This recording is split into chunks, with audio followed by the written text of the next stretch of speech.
The brutal warrior Kratos is a servant of the Olympian gods. Tormented by nightmares of the past and longing for freedom, the ghost of Sparta would do anything to redeem himself from the debt he owes to the gods. When he has almost lost all hope, they entrust him with one last mission that will put an end to his slavery. He must destroy Ares, the god of war. But what chance does a mere mortal have of winning his battle?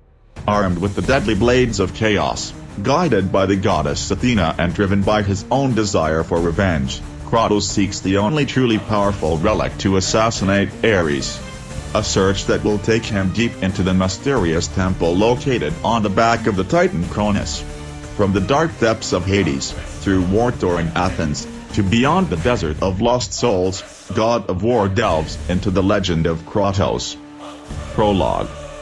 He stands on the edge of nameless cliffs, like a marble statue, pale as the clouds in the sky. He cannot see the colors of life, nor the scarlet scars of his own tattoos, nor the shreds of rotting flesh on his wrists, from which his chains were torn. His eyes, as black as the Aegean, churning at his feet, contrast with the face whiter than the foam that boils between the pointed stones. Ashes, only ashes, despair and the scourge of winter rain, that is the payment for 10 years of service to the gods. Ashes, rot and a cold and lonely death. Now he only dreams of oblivion. They have called him the ghost of Sparta. He has been called the fist of Ares and the paladin of Athena. They have called him a warrior, a murderer, a monster. It is all of those things and none of them. His name is Kratos, and he knows who the real monsters are. His arms hang with the powerful muscles stiffened, now useless. His hands are calloused, not only from the Spartan sword and javelin, but from the swords of chaos, the trident of Poseidon, and even the legendary thunderbolt of Zeus. His hands have claimed more lives than Kratos has breathed, but now they hold no weapon. Your hands will no longer flex or clench into a fist. All they feel is the slow drip of blood and pus from their torn wrists. Their wrists and forearms are the true symbol of their service to the gods. The shreds of flesh swing, swayed by the cruel wind, blackened and putrid. Even the bone shows the scars of the chains that were fused to it, the chains of the swords of chaos. The chains have disappeared, to warn off by the same God who gave them to him. Those chains not only linked him to the swords and the swords to him, they also chained him to the service of the gods. But that service was over. The chains and the swords with them were gone. He has nothing left. It's nothing anymore. What he has not abandoned, he has rejected. He has no friends, he is feared and hated throughout the known world, and no living being feels love or even a little affection for him. No enemies, he has none left to kill, no family. That is still a place in his heart where he does not dare to look. And finally, the last refuge of the lost and the lonely, the gods. The gods have made a fool of him. They took him in, molded him, turned him into a man he can no longer stand to be. And now, in the end, he can't even express his anger anymore. The gods of Olympus have abandoned me. He walks the last few inches of the cliff, his sandals pushing some gravel down the cliff. 1,000 feet below, dirty wisps of cloud twist and weave a web of mist between him and the jagged rocks against which the Aegean crashes. A network. He shakes his head. A network. In any case, a shroud. He has done more than any mortal could have done. He has accomplished feats that not even the gods themselves could match. But nothing has freed him from his pain. A past from which he cannot escape returns to him, torment and madness, his only companions. There is no hope. There is no hope in this world, but in the other, within the limits of the mighty Styx that marks the borders of Hades, flows the Lethe. They say that the sip of its dark waters erases the memory of the life that a shadow has left behind and allows the soul to wander eternally nameless and homeless. No past. That dream makes him take the last step forward, which makes him fall and pass through the clouds that are tearing apart around him. The rocks, battered by the sea, become larger and more solid and seem to advance towards him to crush him. The impact engulfs everything he is, everything he has been, everything he has done, and everything that has been done to him in a devastating burst of darkness. The goddess Athena, dressed from top to bottom in armor, stood before her burnished bronze mirror. He put an arrow on the bow and pulled the string slowly. He watched every last movement in the mirror to adopt the correct posture. Athena raised her right elbow slightly. Any deviation from the correct angle would cause the arrow to deviate from its path. She sought perfection in all things, as befitted a warrior goddess. He tightened the rope and felt the muscles in his arms and shoulders tighten in unison. That sensation encouraged her and made her aware not only of herself, but also of everything around her. He turned around, looked in the mirror, corrected his posture slightly and pointed to the other end of his chambers, at a huge tapestry depicting the fall of Troy.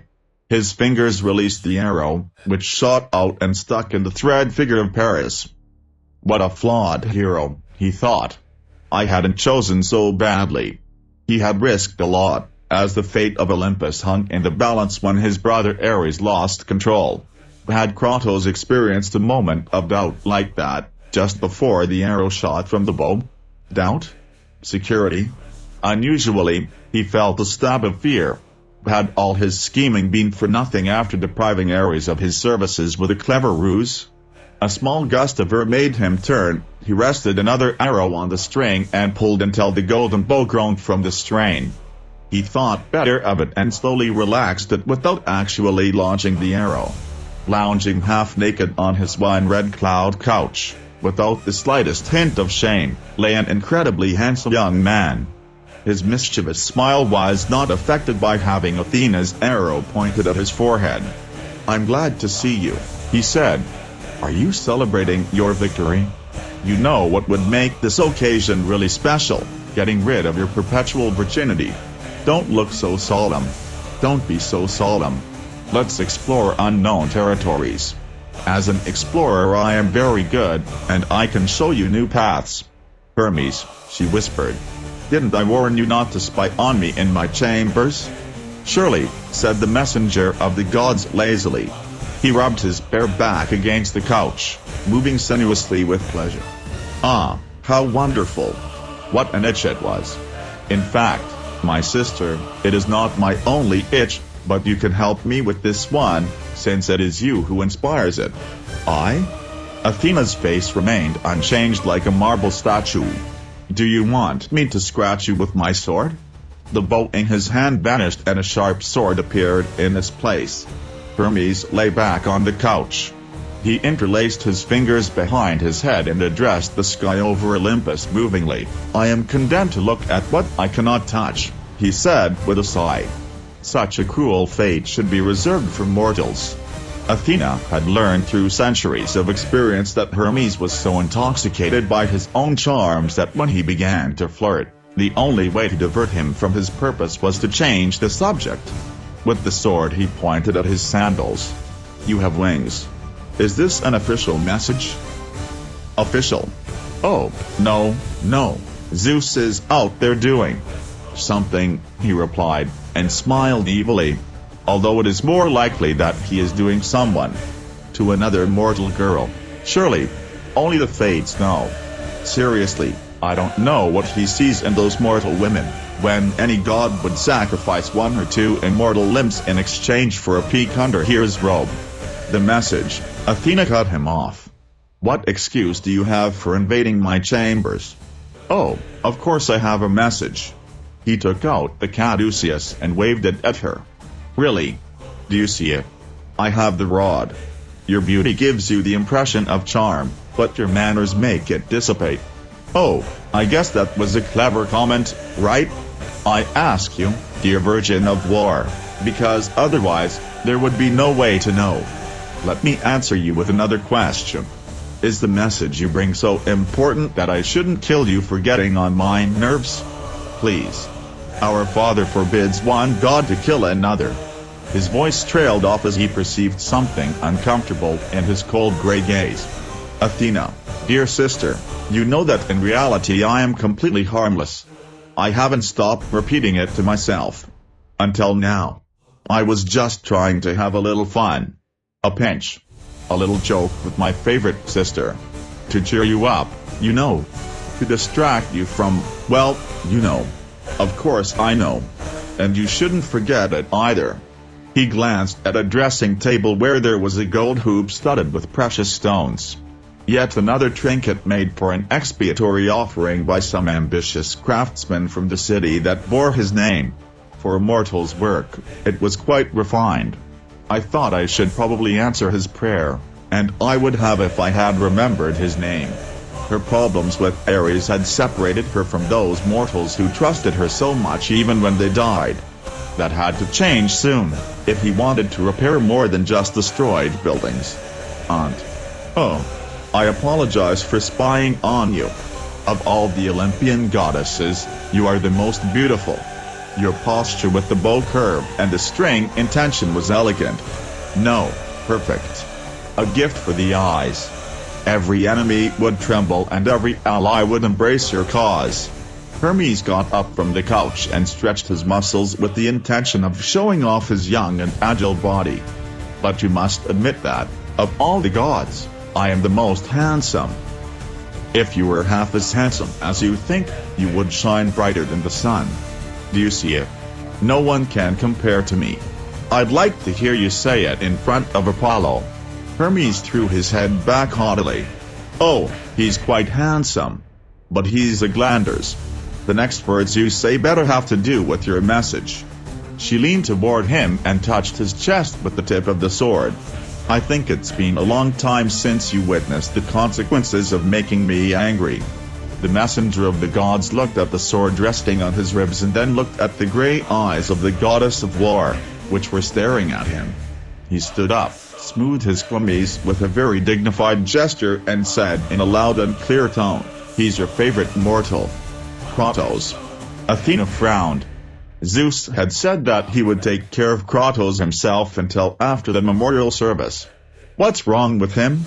I thought you would like to know, given how much he has helped you and how much you care about him. Hermes. The messenger shuddered slightly. Yes. Look. He raised the caduceus and pointed to a point. In the air between them, the image of a towering mountain and a sheer cliff formed, far from the churning surface of the Aegean. At the edge of the cliff, Kratos stopped and seemed to speak, although there was no one to hear him. Your favorite has chosen a dangerous path that will take him to Hades. Athena turned pale. Are you going to commit suicide? It seems so. Impossible. That disobedient mortal. And where was Zeus? Taking care of Kratos? No, obviously. Had he said that he would only take care of him? Athena now thought. That was something totally different. As he mentally reviewed all the possibilities and improbabilities, the Kratos in the image leaned forward and raised one foot as if he were going to jump off the cliff, and fell. It just fell. He didn't fight, scream, or ask for help. He plunged headlong towards certain death against the rocks with a calm face. Didn't you see it coming? Hermes asked with a smile. Aren't you supposed to be the goddess of foresight? She looked at him so seriously that he suppressed his smile with a cough. The next time we meet, he said quietly, coldly, I will share with you what I foresee for you. Hey! I was joking. He swallowed. It was just a joke. And that's why I didn't think it was necessary to hurt you. Still, his sword cut the air in front of Hermes' nose. To be honest, the courier didn't flinch. Too much. Athena left her chambers angrily. Hermes gaped. At the speed of thought, he descended from Mount Olympus to the rain-lashed cliffs. It arrived as Kratos was passing through the tattered clouds. The messenger was right. I would never have thought that suicide would be the end of Kratos' story. How could she have been so blind? How could Zeus have let it happen? And more importantly, how could Kratos be so disobedient? The marine graveyard, he thought. There the fall of Kratos had begun. It had to be there. The marine cemetery and the Aegean Sea. The entire ship groaned and shuddered and lurched its bow up against the fierce winter storm as if it had run aground against an unexpected shoal in the depths of the Aegean. Kratos hugged the figure of Athena on the bow of his battered ship, and as he opened his mouth he uttered an animalistic growl. Up on the main mast, the last of the ship's square sails was splitting, billowing from the gale. It sounded like lightning had struck nearby. A flock of filthy, emaciated creatures, like hideous women with bat wings, swooped down and hovered above the mast, screaming in rage and thirsting for human blood. Harpies, Kratos growled. I hated harpies. A pair of winged monsters screamed above the howling wind as they swooped down to slash the sail with their blood-soaked talons. The sail flapped once more and ended up cracking. As he fell on the deck he knocked down the harpies. One disappeared in the foam of the waves and the other managed to right itself by hooking the hair of an oarsman with its sharp claws. It flew away at the unfortunate sailor, who was screaming and struggling high above, and twisted itself to sink its fangs into his neck and feast on his blood, which gushed out and fell in the form of a bloody rain. The harpy saw Kratos looking at her and screamed in ancient rage. He tore off the sailor's head and threw it at Kratos. When he deflected the grisly missile with a contemptuous backhand, the monster threw the sailor's body at him with enough force to kill a normal man. But his target was no ordinary man. Kratos dodged and took the rope belt off the headless sailor as he fell. With a strong tug he broke the rope and threw the body overboard, which fell into the churning sea. Kratos gauged the path of the harpy as it swooped down on him like a hawk, sharp talons outstretched to tear out his eyes. He instinctively put his hands on his shoulders, reaching for the enormous, sinisterly curved, sharp, unearthly twin swords he carried on his back. Their weapons, the swords of chaos, had been forged by Hephaestus, the blacksmith god, in the forge of Hades. Chains emerged from its handles that trapped around his wrists and burned his flesh until it melted with his bones. But at the last moment he left the twin weapons where they were. It wasn't worth drawing them for a harpy. Like a whip, he cracked the sailor's belt, which snaked until it found the harpy and wrapped around his neck. He jumped from the figurehead to the deck and dragged the creature with his weight. He pinned her to the ground with one foot while he pulled the rope upward with a fraction of his strength. It was enough. The harpy's head separated from its body and flew into the air. Kratos grabbed the head with his free hand, waved it for the rest of the flock to see, screeching and fluttering above his head, and bellowed, "Come down again. You see what awaits you." He emphasized his challenge by launching the severed head with deadly accuracy and incredible strength at the nearest harpy. It hit her square inches the face and cut her scream short as if it were an axe. The harpy fell struggling and crashed into the choppy sea, 3 spans from the port oars. Kratos just frowned. Killing those disgusting creatures wasn't even fun. It wasn't even a challenge. Kratos' brow furrowed further as the storm gave him a glimpse of the merchant ship he was chasing. The ship still had 2 sails left and was moving away with the wind in its favor. It only took him a second to understand why his boat was falling behind. Its rowers were cowering in fear, terrified of the harpies, and were trying to hide as best they could under the benches or take cover behind the thickness of the oars. With the wordless growl, Kratos grabbed the frightened oarsman by the hide and, with one hand, lifted the man over his head. "The only monster you should fear is me." With a quick movement of his wrist, carried out without apparent effort, he threw the coward into the sea. "And now, row." The surviving rowers took their places and began rowing frantically. There was only one thing Kratos hated more than harpies: a coward. "And you." He threatened the helmsman with his enormous fist. "If I have to come back to rule them, I'll feed you to the harpies. Do you see the boat?" His roar made the helmsman tremble. "Yes or no?" "A quarter of a league from the bow, to starboard," answered the helmsman. "But keep the candles. We will never reach it." "We will reach it." Kratos had been chasing the merchant ship for several days. The other captain was a skilled and sagacious sailor. He had tried every trick known to Kratos and then some, but each day Kratos' sleek galley pushed the merchant ship ineluctably toward the one danger no ship could escape, the sea graveyard. Kratos knew that, sooner or later, his prey had to realize it. Entering that cursed strait was the last mistake any captain could make in his life. In front of them, imposing like peaked rocks in the middle of the narrow strait, lay the shattered hulls of countless ships that, by bad luck or by miscalculation, had reached that place. No one knew how many were there, hundreds, perhaps thousands, listing in the tides and treacherous countercurrents, hulls scraping against each other until they finally broke and splintered into floating planks or filled with water and sank.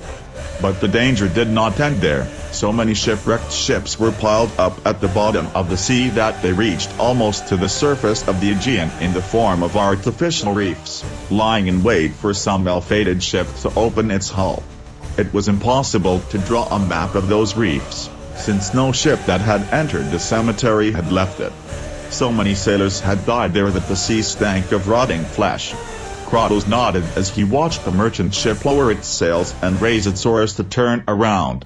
He could escape, or he could have escaped in any other sea region, but the ship was already too close to the sea graveyard. As the merchant ship began to change course, a huge head rose from the depths and fell on the deck of the ship. Then his wiry neck wrapped around the master and tried to break it. As the wind momentarily calmed, Kratos could clearly hear the roars and war cries of the merchant ship's crew as they frantically attacked the Hydra's neck with short swords and fire axes. More heads emerged from the depths. Kratos ordered the helmsman to head towards them. There was no point in waiting for them to escape. They were too busy fighting the Hydra to notice that they were being pushed towards the grave. Around them floated the abandoned and destroyed hulls of ships that either had not enjoyed the protection of the gods or were predestined to suffer that fate. They passed a ship that could not have arrived much before Kratos and his quarry. A dozen sailors were impaled on the mast, pierced by an immense spear. The Harpies had pecked at their corpses. Almost all of the sailors were left with little more than shreds of flesh hanging from bloody skeletons, but the one closest to the mast was still alive. The sailor saw Kratos and began kicking limply while extending his hands for help with a silent gesture. Kratos was more interested in that immense spear. Its presence made one suspect that a Cyclops could be nearby. He stood in front of the helmsman so that he would not see the ship of death. "Don't neglect your direction. We have Ares against us," said the sailor with the broken voice. "The Harpies, the Hydra, are now his creatures. All. Do you want to challenge the god of war?" Kratos slapped him hard enough to knock him onto the deck. "That merchant ship has fresh water. We have to tackle it before it sinks, or we will all die drinking sea water. Forget Ares, it's Poseidon you should worry about." He helped him to his feet and placed him at the helm. "And if Poseidon doesn't worry you, you always have me." They had been without water for 2 days. His mouth was drier than the desert of lost souls and his tongue was swollen.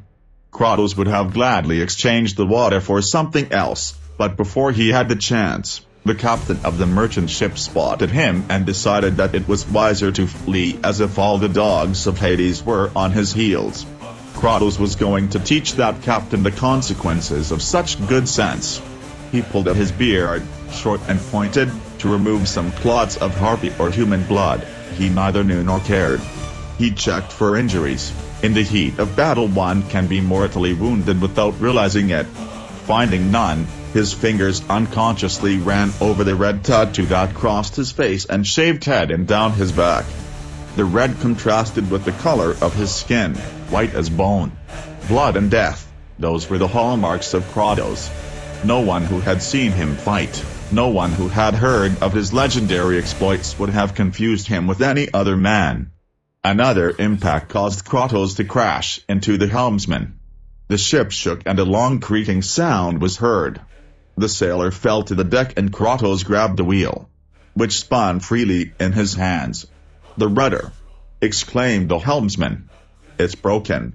Kratos let go of the useless rudder and looked over the stern.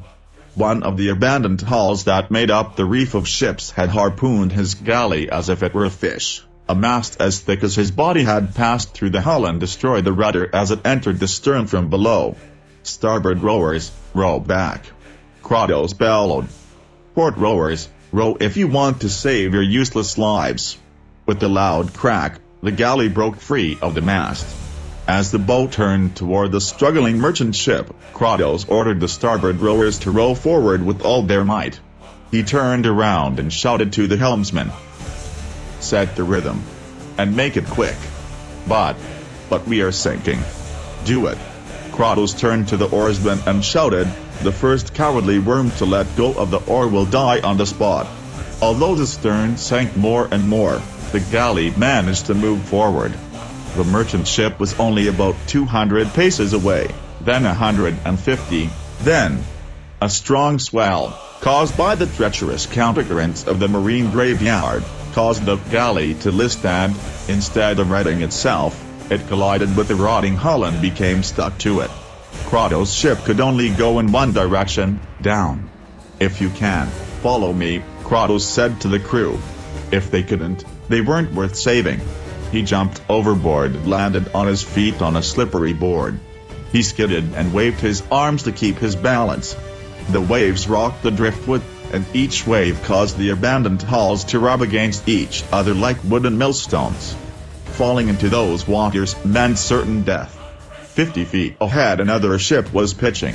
Its mast had been torn off, and judging by the layer of barnacles and blackened seaweed that adorned its hull, the ship had been a prisoner of the marine graveyard for many years. Any floating object was better than his galley, which the sea was already engulfing with a loud sucking sound that added to the chorus of screams from the sailors who had been too slow to jump. A second later, all that could be heard were the crashing waves and the faint whistle of the gale, which was now subsiding. Moving quickly over the wreckage of ships, Kratos reached the abandoned vessel. The steep curve of the slippery hull seemed impossible to climb, even for him. He stopped and looked back to see if any of his crew members were following him. Only a few had managed to avoid sinking with the galley. Suddenly, a hydra head rose from the depths and, with a savage bite, claimed the lives of more, cutting them in two. Kratos watched them die in silence. He was used to being alone. The mast he was balancing on unexpectedly rolled under his feet. He jumped without hesitation and his fingers searched desperately for the anchor chain under the scab of the hull. The barnacles cut his fingers, but Kratos screamed and held on even tighter. His feet adjusted to the curve of the hull and he began to carefully climb, holding on to the chain, until he reached the deck. The ship had been abandoned for years. The mast had broken and splintered, although storms and waves had smoothed its edges. He turned around and looked at the spot where his ship had been. He saw nothing but gray waves and foam almost as white as his ash-stained skin. The first warning was the stench of decomposing flesh. The second was that the chains fused to the bones of his wrists began to burn. Ares had been a cruel lord. Kratos couldn't even bear to think about him, except for one thing. The god of war had cast the swords of chaos into his arms. The embedded chains burned as if they were hanging over a bonfire. Drops of fire fell from the swords on his back, but this time he didn't bother to draw them either. He turned around and got into a fighting stance, hands open to grab and tear. The stench became putrid. It came from 3 of Ares' soldiers, rotting corpses of undead legionnaires. They were the only soldiers that the god of war could now command. A cold green fire shone in his eyes. Decaying flesh hung in tatters from their bones. They pounced on him without saying a word. Despite being undead, they moved at an astonishing speed. One tried to stab him in the head with a spear, hoping to force him to dodge it, while another tried to immobilize his legs with a chain that he spun in circles. He grabbed the handle of the spear with both hands and pulled it down so that the chain wound around it. Kratos then dropped the spear and plunged his hand into the slimy entrails of the nearest legionnaire. With his fingers he tore through the rotting flesh to grab the inside of the hip bone. Kratos squeezed with inhuman strength. The legionnaire's hip shattered and the creature fell to the ground. Kratos continued moving forward without looking back. When the legionnaire with the chain swung it again, Kratos let it hit him in the arms. He wasn't worried, he also had some chains. As the undead lunged at him, Kratos slipped a loop of the chain from one of his swords around its neck. With a movement of his enormous arms he tore off his opponent's head. He dispatched the third with a simple punch that crushed his skull. He looked for more creatures to destroy, but saw nothing. He wasn't naive enough to believe that all the monsters were gone. Kratos wisely used the time he had gained to find a path among the sunken ships where he could cross the 50-odd steps that separated him from the merchant ship. A wooden statue bobbing in the distance caught his attention. Athena. Kratos had placed his statue on the bow of his ship as a tribute to the work he had done for the gods over the past 10 years. He wasn't sure if he had been helped on his endless quests by the same gods who sent him, or if it had been a matter of luck. Bad luck. Good luck. What did it matter? He had the swords. The statue was nothing more than a clumsily carved piece of wood, and its importance was no greater than that of any remains of wood floating in the marine graveyard. Or so he thought. The wooden Athena nodded over the waves. 3/4 of its structure protruded above the water and tilted toward a tangle of floating beams. A crash like something splintering behind him alerted Kratos that the statue of Athena was not the only thing that had broken loose from the sea tomb. He jumped and barely managed to grab a floating beam. She dug her nails in, and something cold and slippery brushed against her leg. He grunted and pulled harder. The friction with the rough wood left his belly raw. Just as he regained his balance, the hand of an undead grabbed his ankle and pulled him hard. He hit the beam and used the arm that was holding him for leverage to push himself up and sit astride the wood. He then dipped his hands in the water. The red-hot chains turned the water into steam and burned the legionary, who gave a violent shake and let go, unable to drag him to death. Kratos regained his balance. Less than 20 cubits away, the statue of Athena was still bobbing on the waves. The wooden figure rose from the water almost completely emerging and returned with an inevitable urgency, leaning like a magnet attracted to the merchant ship. I didn't need any more clues.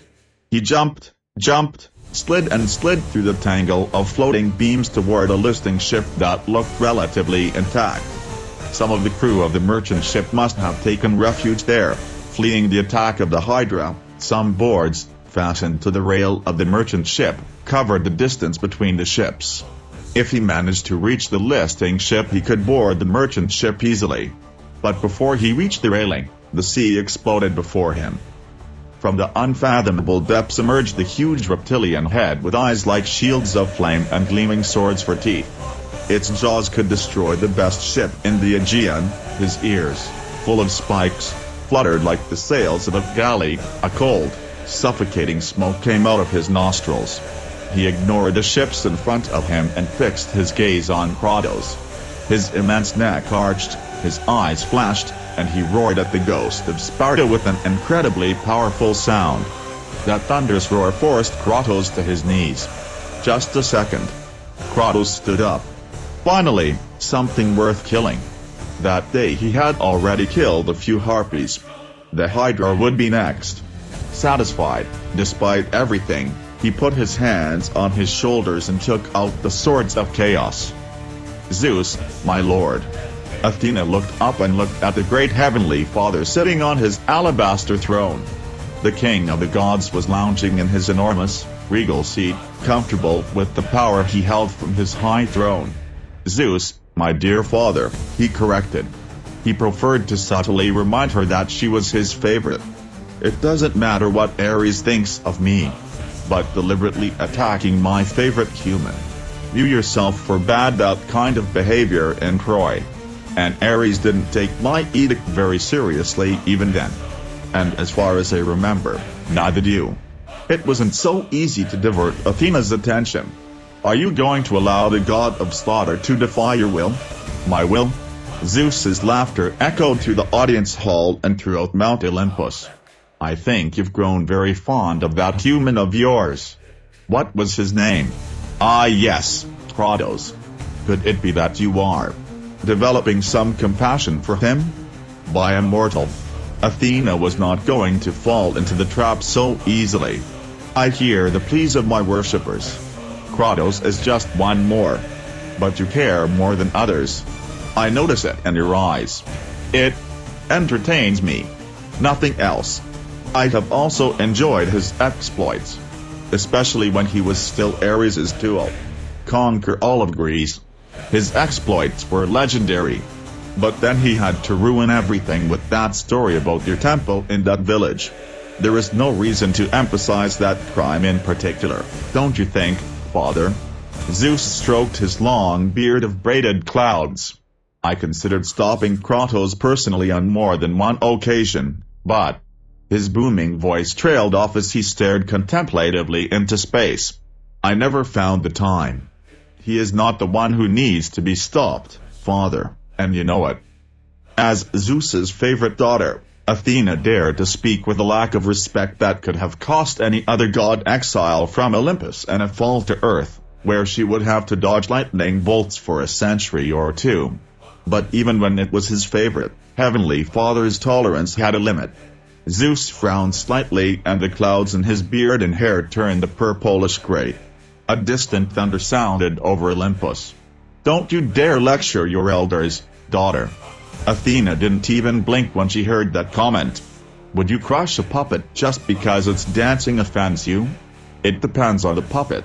The Heavenly Father smiled and Athena understood that the danger had passed. And, of course, from the puppeteer.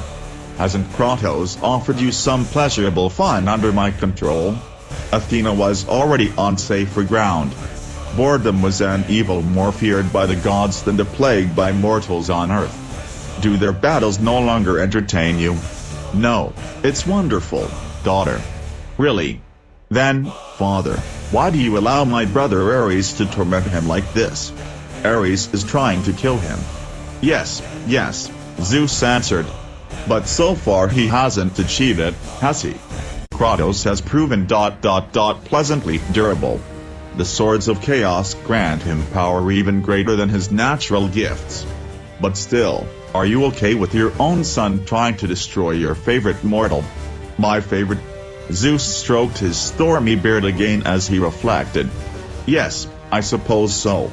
To tell the truth, Kratos can be useful to me. In my name, send him on a mission to Crete to deal with this unpleasant situation. He is the best at fixing what has gone wrong. Yes, Kratos can be useful to me immediately. Don't worry, Athena, I will speak to the Lord of Battles the next time he appears before me and I will order him to cease his pursuit. Will that satisfy my dear daughter? Athena bowed her head demurely to hide the fact that she was smiling. I can't ask you for more, Father. I'm sure Ares won't risk upsetting you. And you? Zeus sat up on his throne and placed both hands on his knees as he bowed toward her. You are hiding something from me, my cunning little goddess. Some of your plans are progressing satisfactorily. I know that look. It's the same one as when you made me agree to the destruction of Troy if they didn't protect your statue. And then you played that trick on me with Odysseus and Diomedes. The king of the gods let out a sigh full of melancholy. I loved Troy. Some of my children, your demigod brothers, died trying to defend the city. You won't fool me again, daughter. Deceive you, my lord? How could I even want it? Why would I need it? The truth is enough for me. Am I not the goddess of justice and wisdom? It is justice that I seek before your throne, dear father. Kratos has suffered greatly at the hands of my brother. Justice, Zeus murmured. Justice is a chain invented by the weak ... to chain the strong, Athena concluded. It's not the first time I've heard you say it.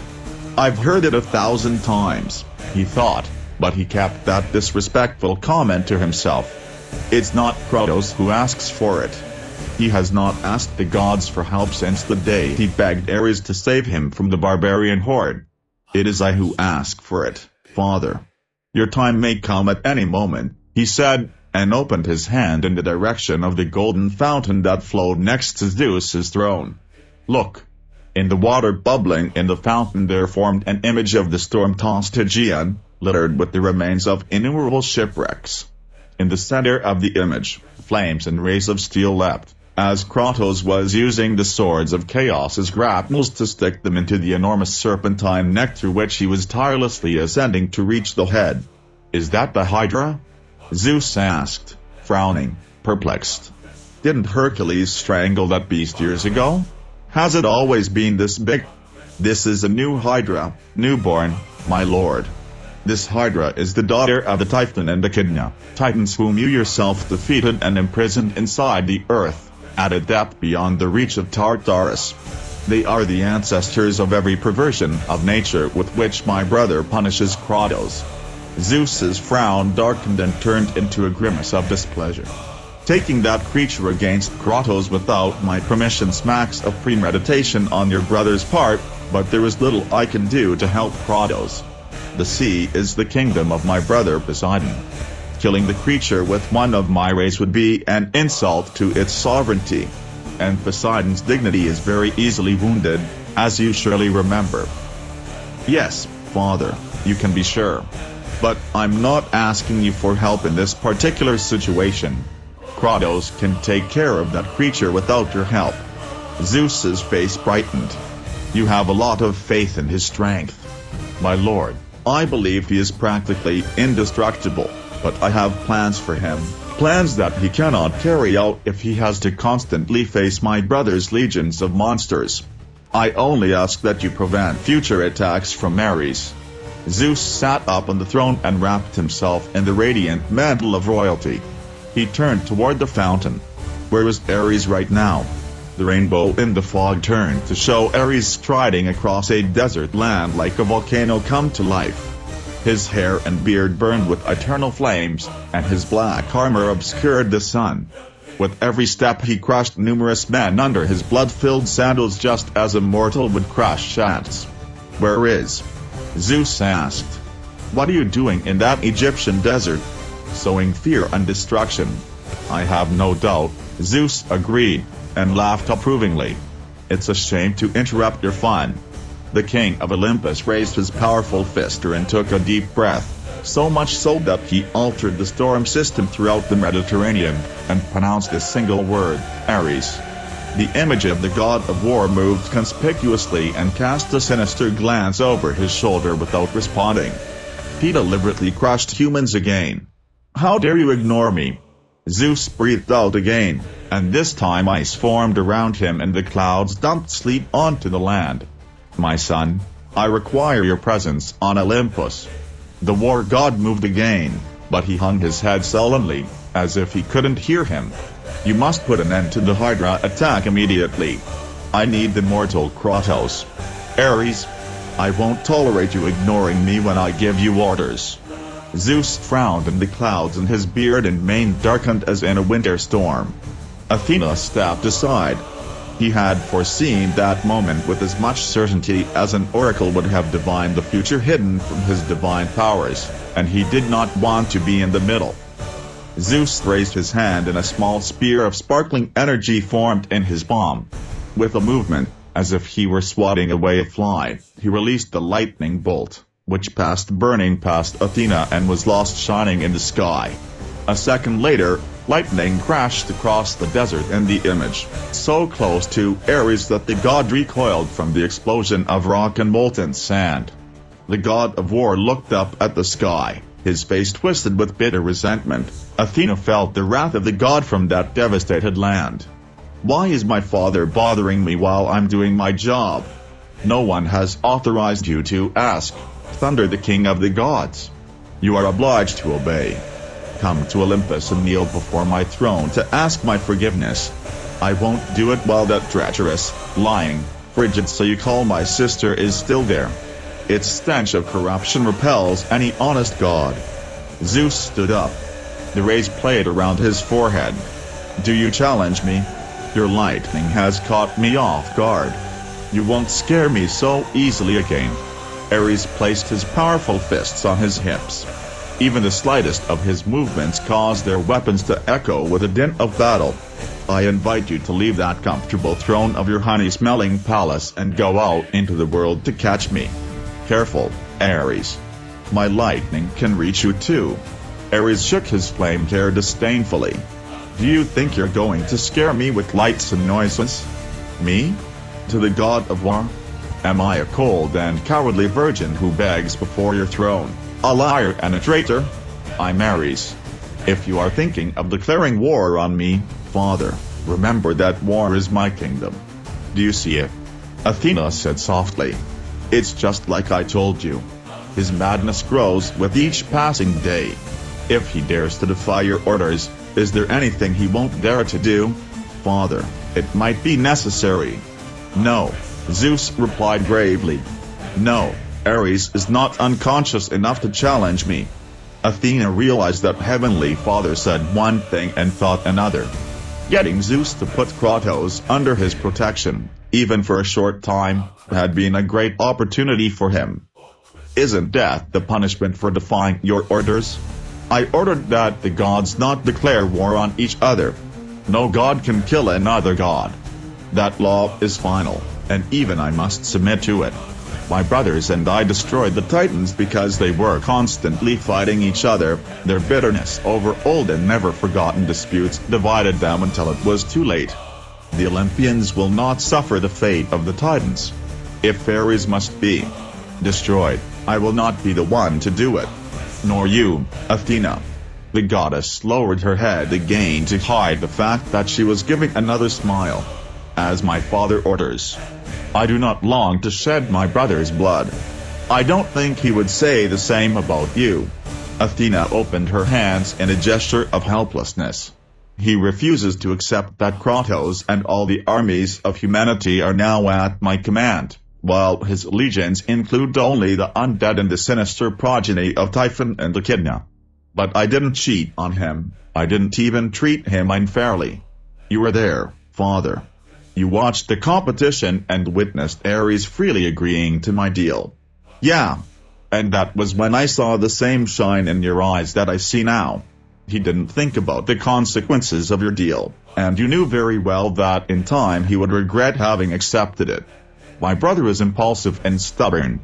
Am I to blame for his bloodlust affecting his reason? Even if I had offered him my gift of divination, do you think he would have accepted it? Zeus shook his head and smiled fondly despite the importance of the topic of conversation.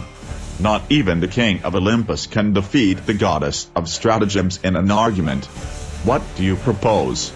Even if we can't kill him, Athena suggested cautiously, we can humiliate him. A lesson in humility might be warranted, as we cannot allow him to so arrogantly ignore my orders. Zeus murmured thoughtfully. How do you plan to give it to him? I am not the teacher Ares needs, Athena replied, telling the simple truth. If my father spoke to his brother Poseidon and asked the king of the seas to receive me and listen to me, the lesson would teach itself. Don't tell me? The lightning flashed again on Zeus's forehead, and he narrowed his eyes suspiciously. You had this plan too, right? It seems too intricate a stratagem for such a meager reward. It has never been my goal to embarrass my brother, Athena said. That too was an absolute and unequivocal truth. Athena's plan had never been to embarrass her brother. Since the incident with Kratos in his village temple, he had understood a truth that the rest of the Olympians had only glimpsed. Ares was more than just stubborn and disobedient, brutally ambitious and thirsty for blood. The god of war was crazy. The goddess of wisdom and war came down from Olympus. With every step he took, the birds sang. Soon, the sweet song of birds became the roar of water lapping the rocky coast. The salty foam covered her face and hair like a constellation of bright stars. His bronze armor gleamed under the dazzling tropical sun. When he finally stopped, he stood on a coast that stretched on either side and stretched into the distance, far beyond what a god could see. The endless sea before her stretched to the distant horizon. Oh, powerful lord of the depths, the goddess of war wants to speak with you. Pay attention to my father's request and listen to my words. Athena waited. Was this a deliberate insult? Would Poseidon still be angry about the destruction of Troy? Or could it be the fruit of some previous grudge? He had never gotten along particularly well with the Lord of the Seas, and even less so since the dispute over the name of what was now Athens. Maybe I should have brought him a gift. Finally, the sea began to boil on the distant horizon. The foam moved quickly towards the shore, where Athena was, and a second later waterspout arose that united the sea with the infinite sky. Located inside the immense column of water was Poseidon, with his muscular arms crossed over his chest. His crown was encrusted with barnacles, and blood and entrails dripped from his trident. "Olympus sends greetings to you, my lord Poseidon," said the goddess with a deep bow. "I can't waste my time with you, Athena." The Lord of the Seas gestured sharply with his trident. "There are matters that require my attention far beyond the Pillars of Hercules." Athena nodded her head understandingly. "Atlantis again? Those people keep giving trouble," Poseidon murmured. "Your patience with them is admirable. Perhaps, but irritation is a blade that is dangerously reducing my patience. My brother has begged me to listen to your request. I will listen to you out of respect for Zeus." The sea god leaned toward her. "Be brief." Athena raised an open hand. "Let there be no bad blood between us, uncle. Time should make our dispute less important, don't you think? It was something so irrelevant that his wounds don't have to continue burning." Poseidon grew even bigger and pointed the trident at her. "That city should be mine. I hit the rock on which the Acropolis stands and water flowed, but salty." Athena interrupted him sympathetically. "Am I to blame that the inhabitants of the city preferred my olive tree to your brackish spring?" "Athens is a horrible name for a city," the sea god replied resentfully. "Posidia would be more melodious," she admitted. "If my dear uncle would be appeased by something of greater importance, I would like to remind him that the Athenians, thanks to the generous protection of my lord uncle, are the best sailors in the entire known world. Their strength lies in their navy, and they honor the Lord of the Seas daily." "Well," Poseidon said with a grunt as the waves hit an unprotected cliff, "I guess you're right. Let's leave our disagreements behind, niece. What matter brings you to my endless shore today?" "My lord uncle, I come to apologize for my brother's enormous insult to your sovereignty." As Poseidon frowned, his foamy brow on the ground under Athena's feet shook in warning. "What brother?" "Ares, of course. What other god would dare challenge your wrath? Aside from you? I know you've been very worried about Atlantis lately. Otherwise, I don't see why you would allow Ares' monsters to populate your seas unchecked."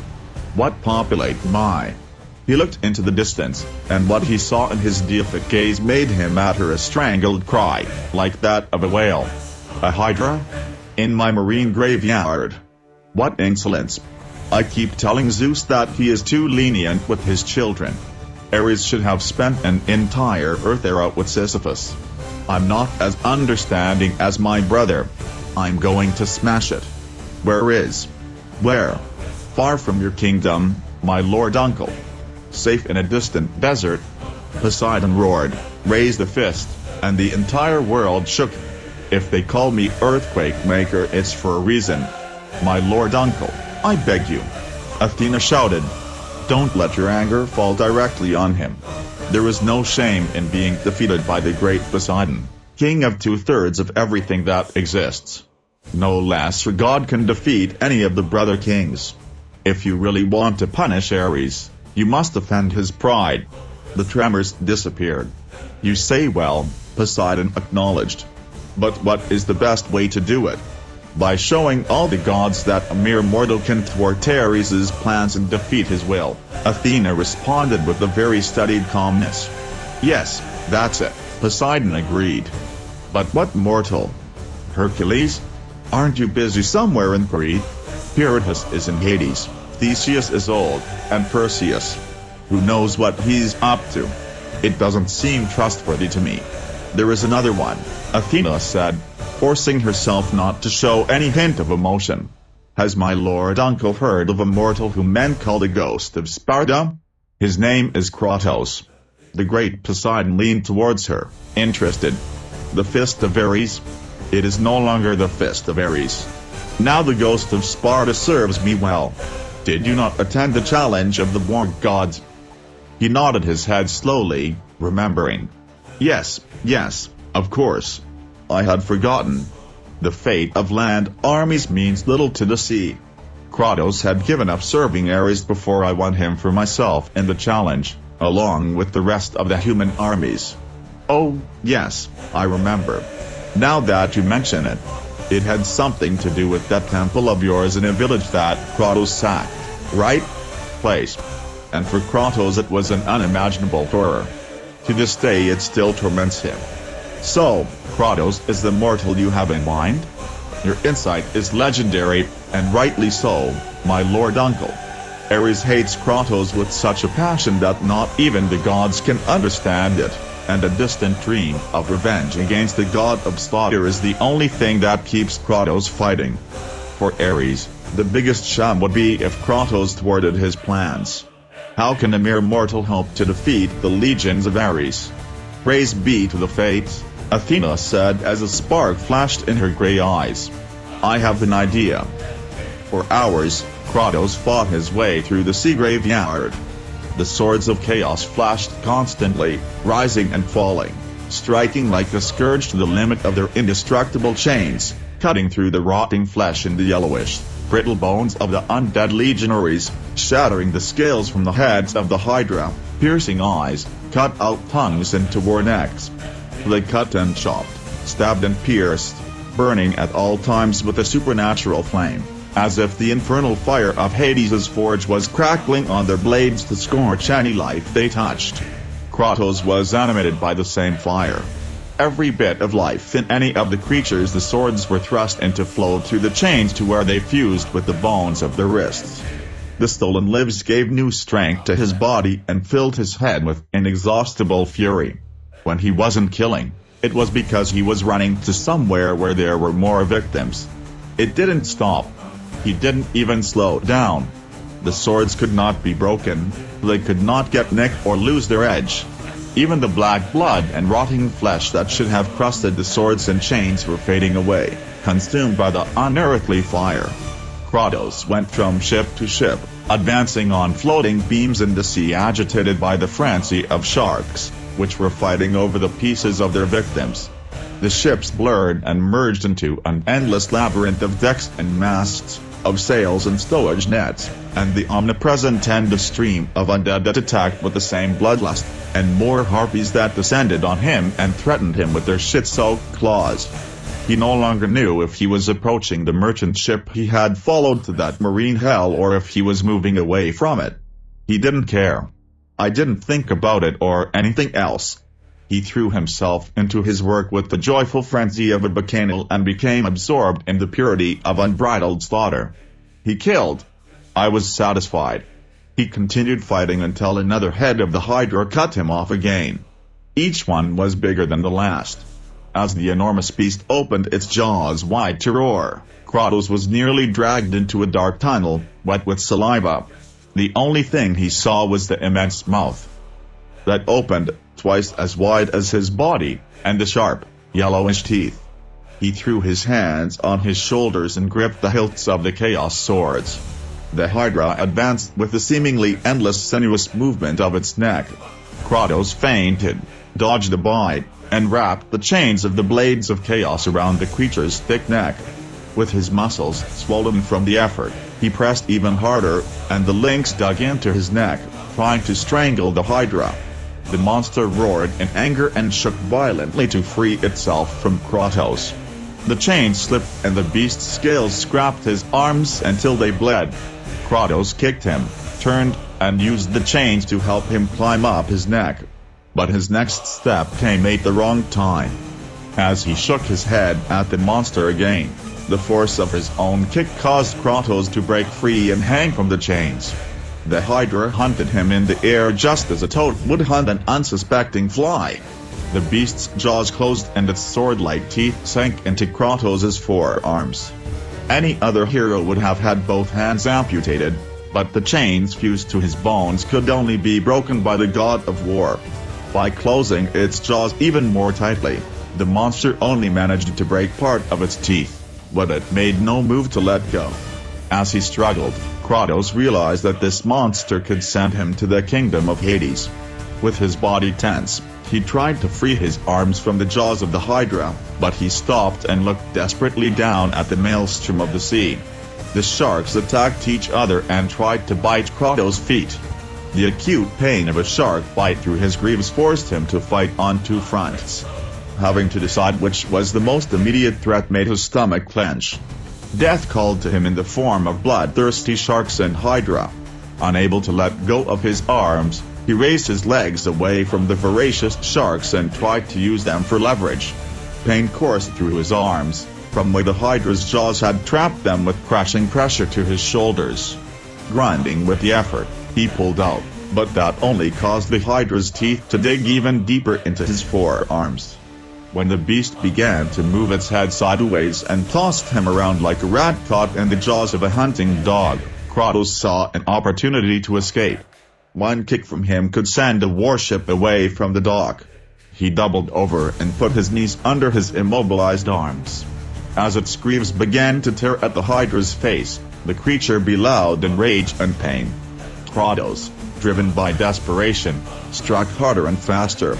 His arms were becoming cold, numb, lifeless. His 2 feet hit the beast like fists.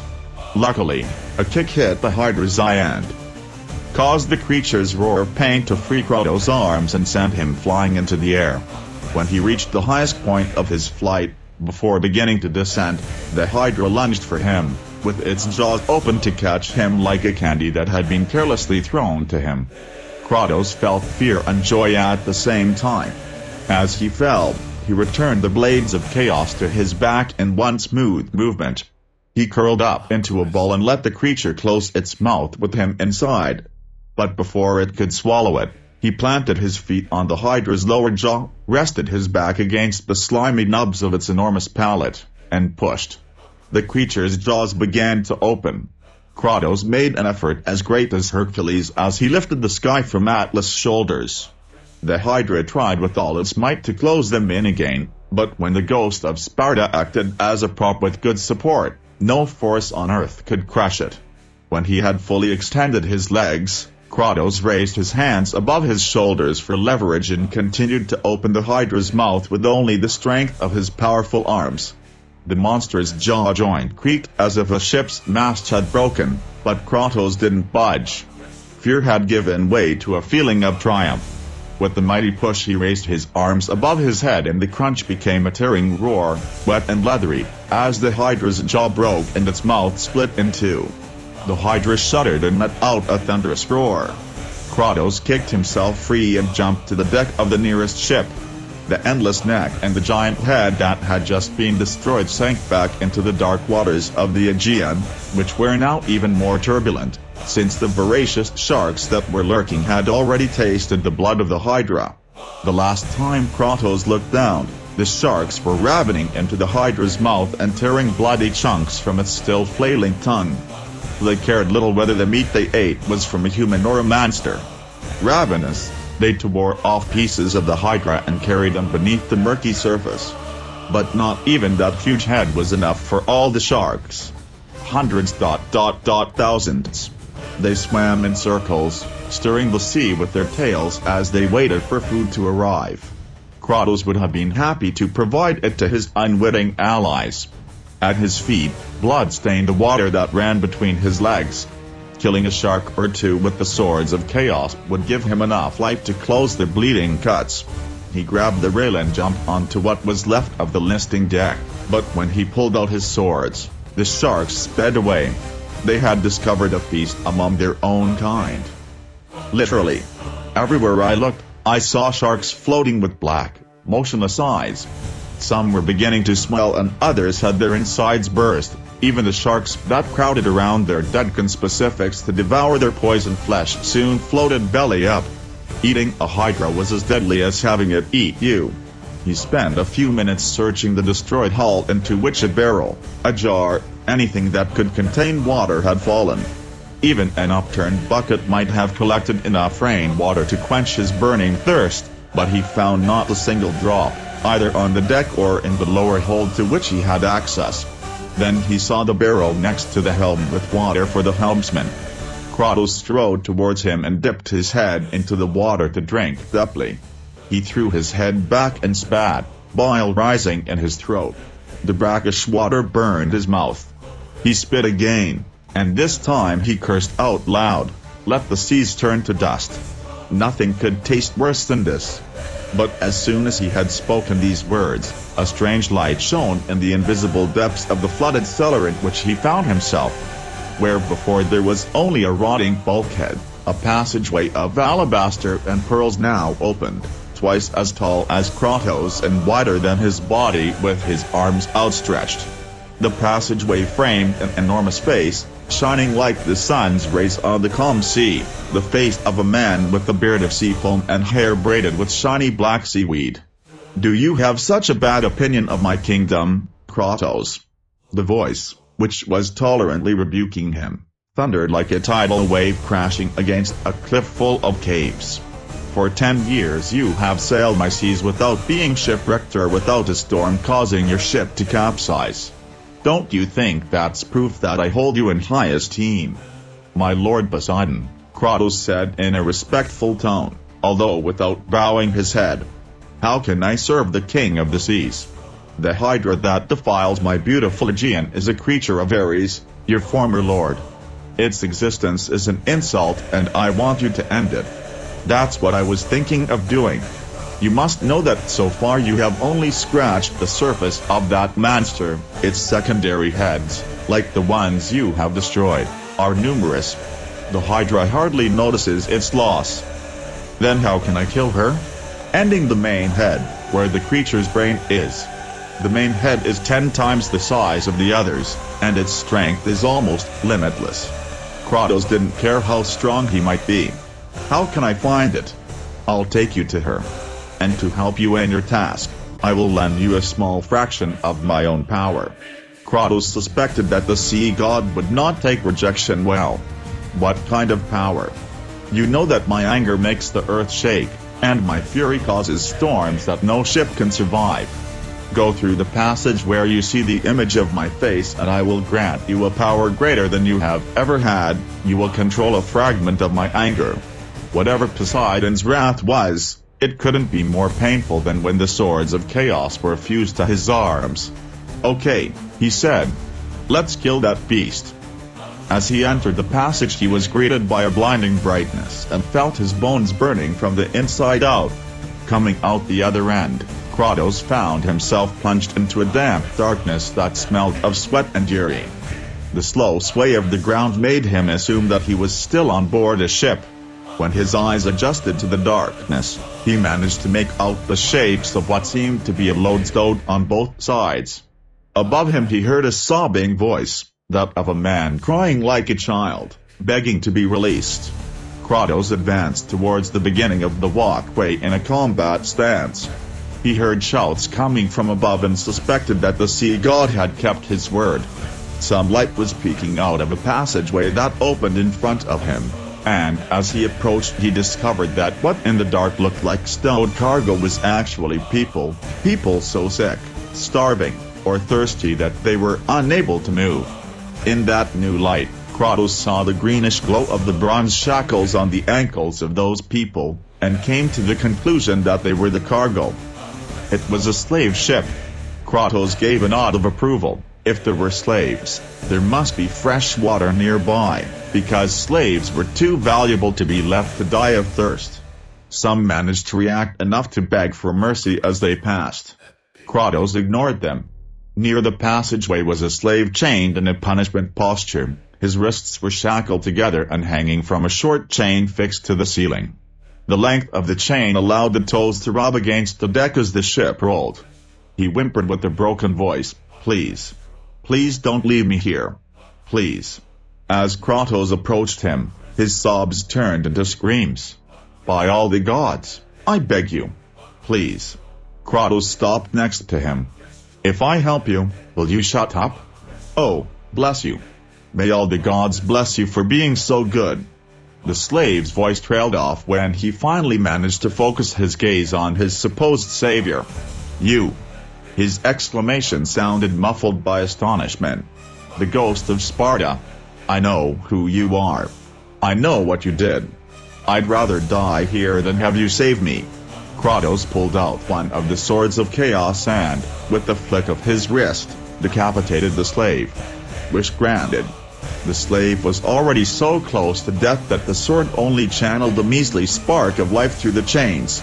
Kratos looked at the warehouse full of slaves and considered the possibility of gaining more strength by slaughtering them all, but they were so sick that it would have cost him more to kill them than their lives would have given him. Kratos continued to advance. Beyond the cellar with the slaves began a wide staircase with doors on the sides. The screams from the upper deck had subsided, and a chorus of thunderous roars that shook the ship alerted him that the Hydra had lifted more than a head out of the water. Whoever was fighting them seemed to be losing. Kratos looked around for someone else to kill. I needed all the energy I could get. The two doors at the end of the stairs were different from the others. They were made of very thick wood and trimmed with black iron, and they looked so solid that even Kratos would have had a hard time knocking them down. As he thought about it, the chains of the swords began to heat up and sparks flew with pleasant pricks. He pulled out a sword and pointed it at the door in front of him. A bright blast of energy hit the door and the sword missed the wood. Energy flickered around a deep groove in one of the boards, a lock. A magic lock. Kratos gave a nod of approval. These were two doors that were not only solid as a fortress, but were sealed with magical bindings, had mystical locks, and who knows what else. What kind of treasures could the captain of a slave ship keep in a chamber like this? Something more than gold could be hidden behind it. Whatever it was, it could be useful. The main deck looked like a slaughterhouse where a slaughter was still being carried out. Everywhere Kratos looked, he saw sailors fighting undead legionaries or trying to fan off Hydra heads with long spears. The entire deck planking was either slippery with blood or carpeted with the rotting flesh of the undead, or both. That stinking slaughterhouse where screams, panic and desperation reigned took him back to other times of raids in which he led his Spartan companions, to the past time in which he was not yet in the service of Ares. Of course there weren't so many undead soldiers then. And the Hydra was nothing more than a fable that was told to Spartan children before going to sleep. Because although Hercules had been born in Thebes by chance, he had also become a hero of Sparta by returning the throne to Tyndareus, its legitimate king. Kratos came out onto the deck with the blades of chaos at the ready. He paid no attention to the undead. The sailors would take care of them or distract them enough to keep them busy. Kratos only had eyes for the three heads of the Hydra that attacked the ship in unison. The small heads on the sides were twice as large as the others he had faced, and yet they seemed small compared to the inconceivable majesty of the main head. At the end of a sinuous neck higher than the ship's main mast, the main head was large enough to swallow the entire ship in one bite, and a faded yellow inner light shone in its eyes. The secondary heads snaked and attacked like vipers and kept the spear-armed sailors at bay. "Hey! Are you a god?" said a voice behind him. "You look like a god. We could use a god." Kratos turned around. Crouching behind the wheel where the anchor chain was coiled, a sailor looked at him with his only eye. The other was nothing more than an empty socket split in two by a scar reminiscent of the one across Kratos' eyebrow. The sailors remaining outwitched, unable to decide where to look. "Your captain," Kratos said. "Where is? What do you want from him?" "Let him give up." Kratos looked disdainfully at the carnage taking place on the deck. "Now this ship is mine." "What's it called?" "He lamented the gods," answered the other. "Do you think you can make it your own?" "I already have," Kratos said. "Will be called Revenge, and it's mine. May the gods smile on you, if they do not condemn you for your excessive pride." Kratos narrowed his eyes at the sailor. Was that man crazy? Who could dare to question the ghost of Sparta to his face? Then he picked up the sailor's dirty tunic and the empty skin with purple stains lying on the deck next to him and realized that the man was too drunk to know who he was. "Your captain," Kratos repeated. "I won't ask you again." The drunken sailor raised a trembling hand. "Over there. Next to the mast. The guy who wears the big key around his neck. Do you see it? The one on his knees?" "Yes, on my knees." "That's it." Kratos made a sneer. "Are you begging for mercy?" "Re-easing," the sailor corrected him. "He's praying to Poseidon. To save the ship from the Hydra." "Well, your prayer has been answered." The sailor looked at him with his one eye wide open. "Are you going to save us?" "No, I'm going to save the ship." As Kratos returned to the fight, the enormous main head lowered itself onto the base of the mainmast and closed on the captain, who was still on his knees. In a second, the Hydra swallowed the captain alive and his key disappeared with him. The enormous head rose and the creature let out a triumphant roar that tore the ship's sails to shreds. Kratos did not let himself be discouraged. With such a long throat, it could take a long time for the Hydra to swallow it. The three heads were too close together to confront them separately. If he went straight for the main head, he would have to defend himself against the attacks of the two secondary heads. If he went for any of the secondary heads, he would expose his back or side to the titanic jaws of the main head. If he couldn't deal with them separately, he would kill them all together. He ran across the deck as if shot from a crossbow. The nearest head lunged at him as if to sweep him off the deck. Kratos jumped over the monster's neck and with one of the swords made a cut that reached the bone and stuck in the place where the skull and one of the horns joined. The chain tightened like a tow line and pulled him until he turned. Kratos let the chain wrap around the beast's neck and he stood atop its head. Quick as lightning, the other sword jumped into his hand and together they stabbed each other in the eyes. Several precise cuts stained the sword with a gelatinous mass of vitreous humor and caused the head to lurch blindly. A shadow filled everything with impenetrable darkness. The main head had shot downward like a hawk the size of a house. Kratos stood there waiting, doing nothing. The main head's enormous jaws were so open that they couldn't have torn him away from the secondary head accurately, especially since it kept lurching faster and faster in an attempt to shake Kratos off of it. So the main head made exactly what Kratos suspected he would do. Its immense jaws closed around the secondary head, and teeth the size of a warship's ram dug into the hard scales of its neck, attempting to tear off the secondary head, Kratos included, and swallow it. But Kratos knew how tough the Hydra's scaly skin was. He had plenty of time to slide between the huge teeth as the main head bit into his other head and began to shake it like a wolf would with the haunch of a deer. Kratos stabbed one of the swords into the lower gum of the main head and used the chain to swing up to the creature's chin. There he pierced the scales with the second sword while releasing the first.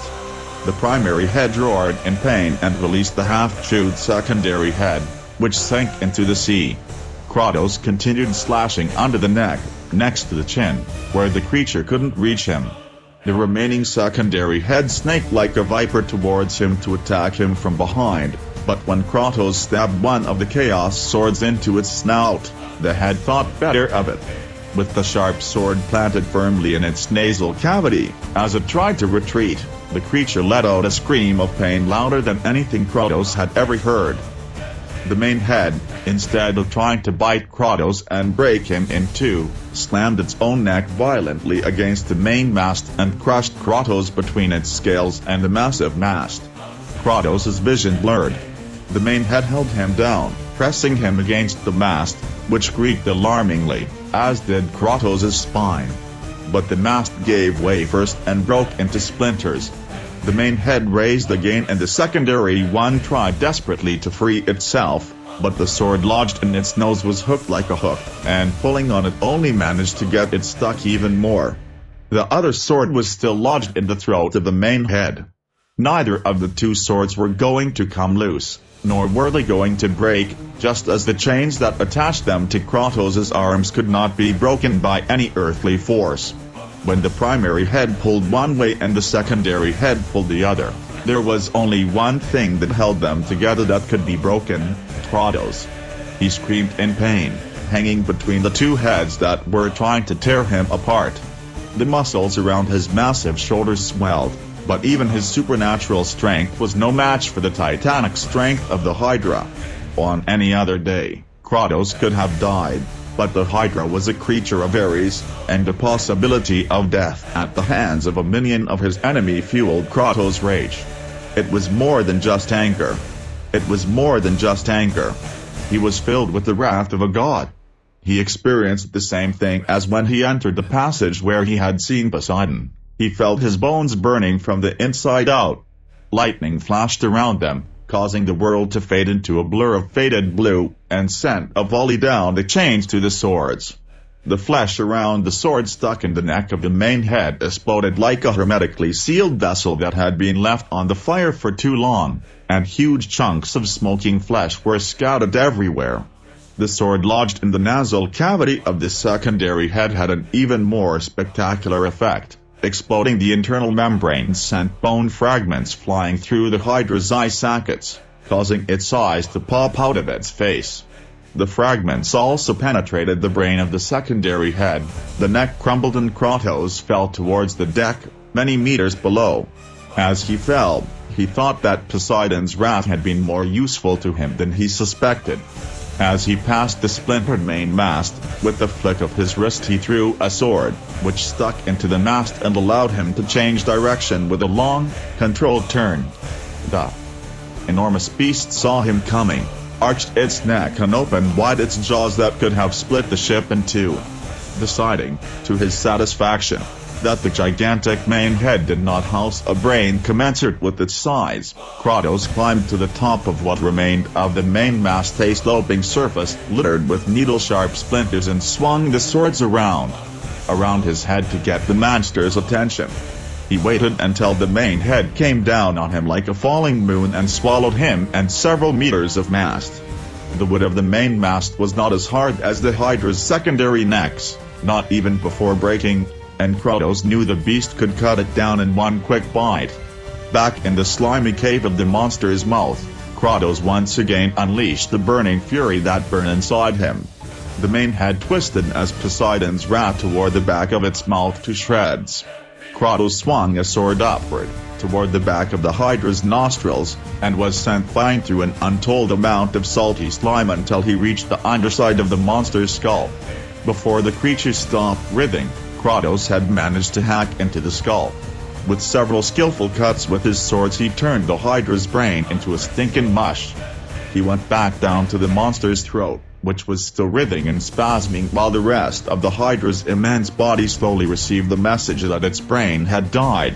Kratos lowered himself down the cartilaginous protuberances until the light coming from the beast's open mouth began to fade. And he heard a weak voice say between sobs, "Please. Please, someone help me. Poseidon, please." Kratos jabbed one of the swords into a long striated muscle and used the chain to propel himself backwards into the slippery darkness. There, where the light no longer reached, Kratos guessed an even darker figure. He pulled out his other sword and spun it to light its fire. In the light of the sword he saw the captain. "Bless you. May Poseidon bless you and all your travels," the captain said between gasps. "May all the gods of Olympus smile at you eternally." The sailor was clinging desperately to a cartilaginous protuberance. His feet dangled over what seemed like a bottomless drop into the Hydra's stomach. And from a thin leather strap around his neck hung a shiny gold key. Kratos released the chain a little more and climbed down with one huge hand in front of him. The captain couldn't stop crying. "Bless you," he repeated. "Bless you for coming back for me." Kratos' hand closed around the leather strap. "I haven't come back for you," he said, and pulled hard on the strap, which broke in two. He then released the captain's hand from the cartilage. His screams suddenly stopped as he fell into the Hydra's boiling stomach. When Kratos walked out of the dead Hydra's mouth with the key in his hand, the sound of gastric juices digesting the captain could still be heard. Kratos stopped next to the base of the mast that spanned the main head. With a few slashes from the swords of chaos he severed the main mast by the roots, and the enormous beast fell overboard and sank forever. Kratos hefted the key. How much work just to open a door! The reward had better be on par with the combat. You have given Kratos a fraction of your anger. Ares gripped the hilt of his sword. The muscles in his forearms tensed as he tried to control his rage. Have you helped a mortal against your own family? If you try again to defile my kingdom with any of your monsters from Typhon's brood, I will destroy them. Poseidon's voice sounded cold and dark like the depths of his seas. And you, nephew, are not immune to retaliation. My brother forbids murder between gods, yes, but do not provoke my wrath or you will wish I had killed you. Understood? Ares dropped the sword into its sheath. Words are not enough armor against the edge of a sword. Remember this, God of War, I am the ruler of the seas. Anyone who enters my kingdom must honor me. That also includes the gods. The two gods glared at each other over the Egyptian coast of the Mediterranean. Invisible to mortal eyes, they were so tall that they could have leaned on the lighthouse of Alexandria as if it were a staff. Ares finally broke the silent confrontation. We don't have to confront each other like this. Your Hydra. My Hydra, yes, Ares said. But causing distress in your seas? I did not put the Hydra in your kingdom. Is that true? Poseidon blinked. Tell me something, my lord uncle. Who informed you about the Hydra? I guess that scheming bitch Athena. Well, yes, Poseidon acknowledged. But, and you knew of his presence before he tricked you into giving your power to his favorite. Deceive me. You know that I no longer frequent Olympus since my father indulges all of my sister's whims.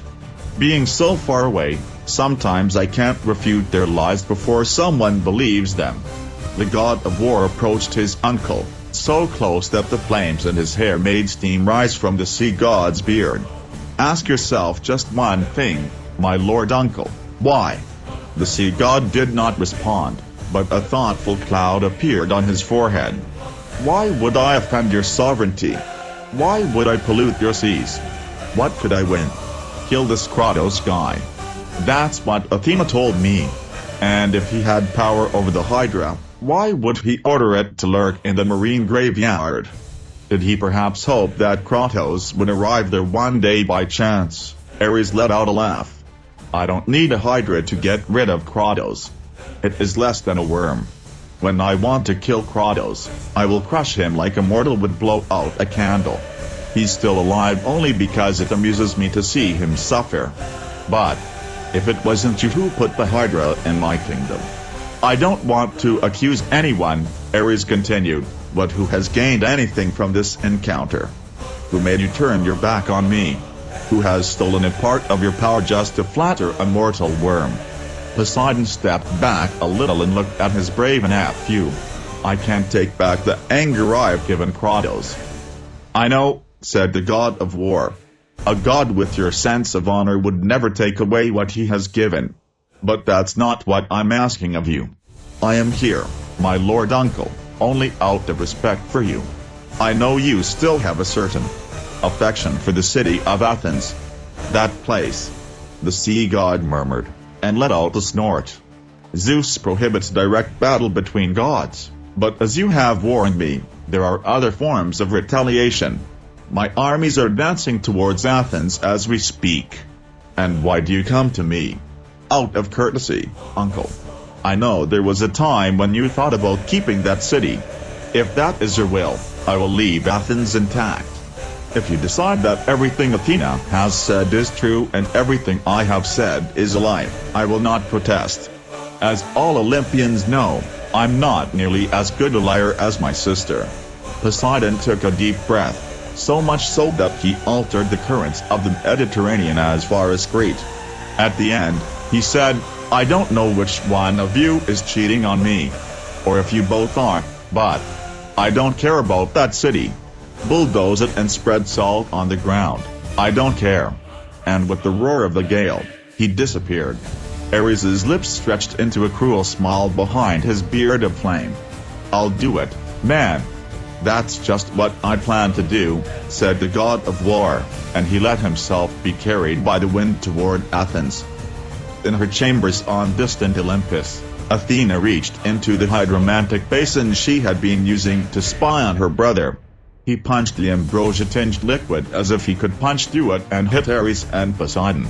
When he stopped, he heard the faint cries of his worshippers in Athens, begging for his mercy and his help, for the monstrous legions of Ares were approaching over the horizon and the god of war himself strode among them, commanding them to enter combat.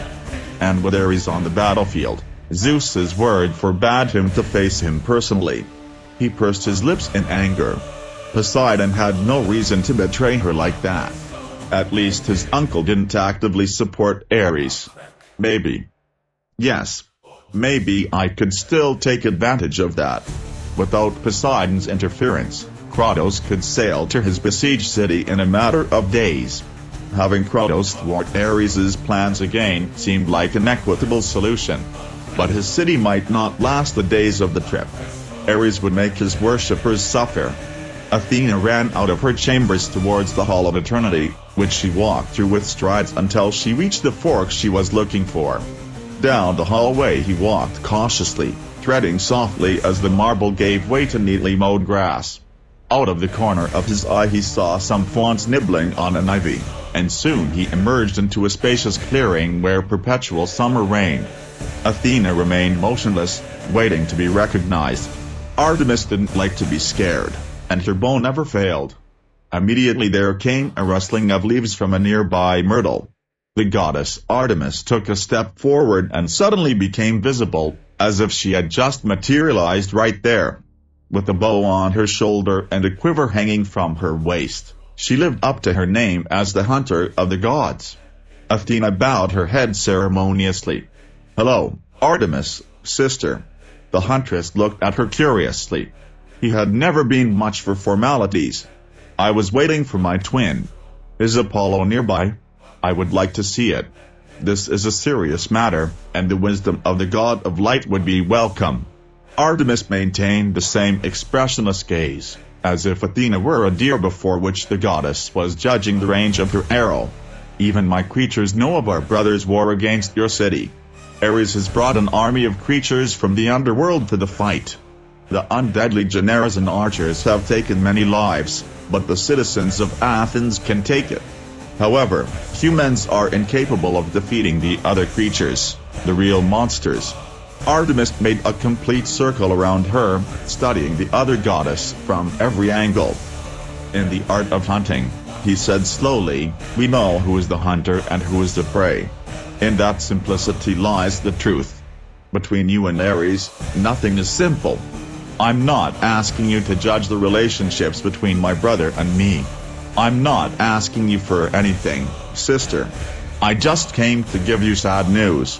Does that city matter to you apart from its name?" Athena's face became hard as stone. He had forgotten that Artemis's words could be as accurate as her arrows. "Of course I care about my mortals," he replied. "It remains to be seen what matters to you. I don't like Ares. His legions ravage my forests, but I cannot oppose him on the battlefield. Zeus has forbidden it." Artemis's hand took her bow, placed an arrow on it and launched it. The arrow shot out and stuck in the trunk of a tree. "If only I could aim my huntress arrow at him." "Your forests," Athena said softly. "Your animals. They are all prey to our brother's legions. And the inhabitants of your city," Artemis replied in a steely voice. "The Athenians also plunder my forests." "They manage the forests and the animals," Athena answered. "Ares destroys them. Their living dead do not eat to survive or to worship us, they simply sow destruction in their wake." "An abomination," Artemis acknowledged. "My city can praise the forest. If it survives," Athena continued, "my worshippers admire and respect you. Last year, the prize at the Dionysus festival went to a work that exalted you, the tragedy of Actaeon the hunter." "Tragedy?" Artemis replied. "If I only seek to celebrate life." Athena had always thought that turning Actaeon into a deer and having him torn apart by her own dogs was excessive simply for having caught a glimpse of the goddess while she was bathing, but she preferred to reserve her opinion, not seeing what benefits she could gain by bringing outshine that. What a pity, Athena said carefully, that my dispute with Ares cannot be settled with such an elegant solution. And why are you telling me? Ares is as immune to my arrows as he is to your sword. Zeus would never allow you to shoot a single arrow in anger, Athena acknowledged. But Ares' army is passing through your sacred groves outside Athens. The stinking creatures at their command kill even the most harmless of your animals. Athena brought her hands together in front and spread them slightly apart with her palms facing upwards as a vivid scene formed in the air between Artemis and her. What carnage! At that vision of so much gratuitous destruction, a tear slid down Artemis's cheek. Athena spread her hands even further and the scene grew in size. The river is dyed with blood, the blood of your animals. Ares does not hunt, he does not stalk for food or pleasure. For him, death is only a temporary satisfaction. It shows no skill or grace, it's just endless slaughter.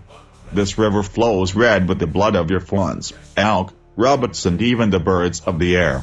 The scene expanded to include a huge part of the forest a few kilometers from the long walls that protected Athens. The mutilated skeletons of deer and foxes stretched as far as the eye could see. A cyclops slumbered forward brandishing a heavy club. To the right and left he crushed the skulls of the fallen animals even though they were already dead. Behind the Cyclops advanced hundreds of condemned legionaries, and behind them paraded the undead archers. None shows respect for the forest or its inhabitants, Athena said, pausing to add drama to her speech. Its former inhabitants. They leave only death behind them on their march towards Athens, a city that honors you as much as it does me. There, Ares' army will do the same to mortals, Athena continued. The coming fight will be fought between Ares' followers and mine, but you can already imagine the outcome of that confrontation. I, if I were you, would protect the forests and ensure their inviolability. Ares would never do that. He has not asked my permission to cross my meadows and my forests. He is only interested in killing, Athena insisted. He doesn't care at all what destroys his army. He expanded the scene again to show other members of Ares' army advancing through forests that Artemis considered part of her Nemeris kingdom.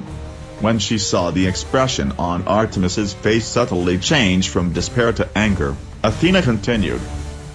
Neither you nor I can face Ares due to our father's decree, but that has not stopped our brother from destroying those who worship you. Do you swear that my forests will be sacrosanct? Turn the creatures of the forest against the followers of Ares and I will keep my word. I will see that all of Athens honors your bucolic temple, Athena stated passionately. We must not allow him to trample your most sacred temple, the forests full of creatures with legs and wings. Artemis turned, pulled another arrow from her quiver, and rested it against the string. He fired the arrow, which whizzed them to the heights, where it exploded with the fury of a new sun that rivaled anything his twin brother could place in the sky. Sparks rained down from the second sun. Ares' army will find it impossible to cross any forest inhabited by those under my protection, Artemis said solemnly.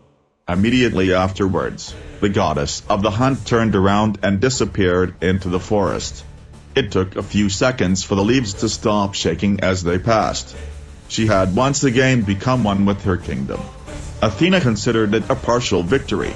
He had gained a powerful ally, but Athens and, for that matter, Olympus itself would never be safe as long as Ares lived. It was time to begin the next phase of his plan. He had to train Kratos. I had to put it to the test. And, above all, he had to put it together properly. As Kratos turned the key he had worked so hard to obtain, the mystical seal evaporated and a piercing scream came from the captain's cabin. He kicked the door open, hoping to find what required so much protection. What he saw did not disappoint him, as Kratos found a treasure more valuable than turquoise and gold. The three girls were the most beautiful he had ever seen. Or perhaps they simply looked beautiful compared to the blackened, decomposing faces of the undead that were tearing them apart with their claws. Kratos froze, paralyzed by incomprehension. How had the living dead gotten in? through the locked door? The only answer that made sense was his own guilt. By opening the door, he had not only undone the spell that kept the door closed, he had also released the undead magically locked in that cabin to protect it against intruders. The captain must have known how to prevent his release. Kratos had entered without considering it and had put the woman in danger. His confusion lasted a second, it vanished like the leaves dragged by the gale. Such imponderables were for idle hours, and now he was still in the middle of a fight, as the two rotting legionaries rushed at him brandishing their curved swords. Kratos put his hands on his shoulders and, in the same movement with which he drew the blades of chaos, cut each undead in two. He entered the cabin and his next blow severed the legs of an undead that was strangling one of the slaves. Falling to the ground, the creature dragged the girl and continued strangling her as if Kratos had not mutilated her legs. Kratos cut off her arms and crushed her skull, but his severed hands pressed even harder on the woman's neck. Snarling, Kratos leaned forward to smash his claws, but the girl tilted her head at an odd angle, her neck had snapped like a twig. Another undead held a woman who was struggling in the air between him and Kratos, using her as a human shield. "Steel works better," Kratos said sarcastically as he pierced the woman's torso with the sword. It barely met the resistance of its internal organs, and then the tip crunched as it collided with the undead that held it. Kratos twisted the sword and they both fell lifeless. "Don't let him kill me. I beg you, don't let." The third woman died as soon as the undead pierced her chest with one of his bony hands and crushed her heart, which was still beating. His plea dissolved into a succession of wet, choked gasps as he collapsed. Quickly, Kratos advanced 2 steps and with a precise slash dispatched the undead, with the beating heart still in his hand, who was left sprawled on the ground. The heartbeat slowed to nothing more than a tremor, and finally stopped. The heart was as dead as the girl from whom it had been ripped out. Kratos took a step back. His head was spinning with all that carnage. He reached out to grab the bulkhead and nearly fell. "Enough," he growled fiercely through his teeth. He had as little tolerance for his weaknesses as for those of others. They are not. The deaths of those women were no worse than others he had witnessed thousands of times, nor those he had caused himself without the slightest trace of regret. But cabin vanished as darkness enveloped it and the visions began. Swords that cut necks and stab into unprotected bellies. Screams of pain and the horrible battle of death. Heads exploding and spraying blood. And the old woman who moves a bony hand and laughs slyly, the damned one. "No!" Kratos shouted. "No!" Severed limbs. Fields full of corpses, crows that peck, eyes that look without seeing a leaden sky, worms that eat dead flesh. The pools of blood around the corpses on the temple floor. Pools of blood around the corpses. Pools of blood. And again the hysterical laughter and the movement of the bunny hand. "No!" With an effort that left him gasping, Kratos opened his eyes wide. He was not in the temple, he was not hearing the raucous laughter of the village oracle. Here I was, 10 years later, in the captain's cabin of a slave ship, and the massacred girls on the floor were not. They were not Athena. Kratos turned and left the cabin. Athena. He was thrown out of the hatch leading to the deck. When he reached the blood-carpeted wooden surface, he saw again the statue of Athena that had adorned his now sunken ship. The statue stood at the bow of the new ship, just as it had on the old one, with its impassive wooden eyes judging every last one of his crimes. 10 years, Athena. I have faithfully served the gods for 10 years. When will you free me from my nightmares? When? The visions torment me even when I'm awake. The statue came to life with a soft silver glow, like water under the light of a full moon. Those impassive wooden eyes now shone with the grey gaze of the goddess. We demand one last task from you, Kratos. Your greatest challenge awaits you. In Athens, a city that my brother Ares is currently besieging. Kratos stiffened as the new visions took over his senses. He smelled fresh blood and lifeless flesh, saw fire and destruction and fields full of dead. He heard screams of death and tasted the ashes of the burned corpses. Kratos closed his eyes, but could not escape the vision. He shared every death with every slain Athenian. He felt their soul, his soul being torn from their bodies, not with a clean cut from sword or spear, but with the blood-stained claws of Ares' monstrous minions. Athens is on the brink of destruction, the goddess said through her statue. Ares is determined that my city perish. Kratos tried to hold on as even more sinister and gruesome visions assaulted him. Zeus has forbidden the gods to confront each other. Kratos felt himself charred by an imaginary flame, his flesh separated from his bones. And what was left of him twisted in the air, carried by a violent whirlwind until he witnessed the death of Athena as an eagle would have seen it. Then the vision freed him and he fell hard into his own body, lying on the deck of the slave ship. That's why it must be you, Kratos. Only a mortal trained by a god has a chance of defeating Ares. And if I manage to do it, Kratos said, standing again, if I manage to kill the god, will the visions disappear? Accomplish this last task and you will be forgiven for the sins of the past that consume you. Have faith, Kratos. The gods do not forget those who help them. The statue's eyes closed and the radiance of divinity disappeared. Kratos didn't move for a long while, as there was a desperately familiar feeling that amazed him. He couldn't remember the last time he had felt something like that. He wondered if this could be hope. Later, Kratos walked around the deck, noting the damage and how it would need to be repaired. He had a cage full of slaves in the hold.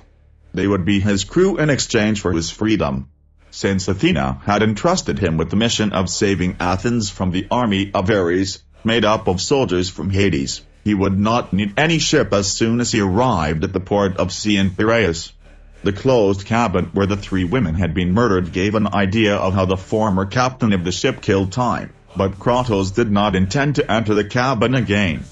Even if he had the slaves remove the corpses and clean it from top to bottom, he would never set foot in that cabin again. He didn't want to risk having more visions. But there was another cabin, also magically closed, that didn't even have a lock. The captain had concubines in his own cabin. What treasure would have seemed valuable enough to be locked up and inaccessible even to himself? Kratos had no patience for speculation. The best way to find out what the cabin was hiding was to break down the door and enter. He walked past the door of the captain's cabin. He didn't even dare look inside and stopped before the magical portal and began to examine it, looking for some way to open it. After all, if the cabin was hiding something valuable, he might want to keep it locked up too. Since he found no handle, no lever, no lock, he tried to push the door open. The muscles in his huge shoulders tensed, but he was unable to make the door move. He grunted. He had lost what little patience he had left. He took out the swords of chaos to stab them into the door. There was a flash of golden energy and the blades missed the wood. Kratos became angry, and the wrath of Poseidon gained strength in his bones. The power made him invincible, and the lightning of his fury consumed the golden energy. The door opened with a simple push. Kratos stared in amazement at what was on the other side. In the middle of the cabin was a half-naked woman whose beauty transcended anything Kratos had seen before. She had her hands on her hips and deep red hair brighter than the dawn, but that wasn't what Kratos noticed. She was naked from the waist up, and a skirt covered the lower part of her slender body. Her breasts were firm and crowned with pink nipples that pointed at him as if inviting him. "Were you a slave on this ship? Has the captain died?" "I hope so," said the girl, leaning toward him and calling him with her finger. "I like you more." Kratos heard an eerie creaking sound in the hull and looked around to make sure the ship wasn't falling apart. When he turned back to her, he blinked in surprise. The woman was still in front of him, with her hands on her hips, her hair messy, red and shiny. But she was no longer naked from the waist up. She was wearing a short tunic, and no skirt. She was naked from the waist down, when a second before. "Is that why they locked you up with the magic lock? Are you a witch?" Don't be unfriendly. We are not witches. Are? Kratos blinked again. There were two women there, equally beautiful, but one was naked from the waist up and the other from the waist down. What are you? Twins, they responded in unison. The captain was a cruel master. He only gave us a top garment and a bottom garment, said the twin with the tunic. The twin in the skirt pouted and added,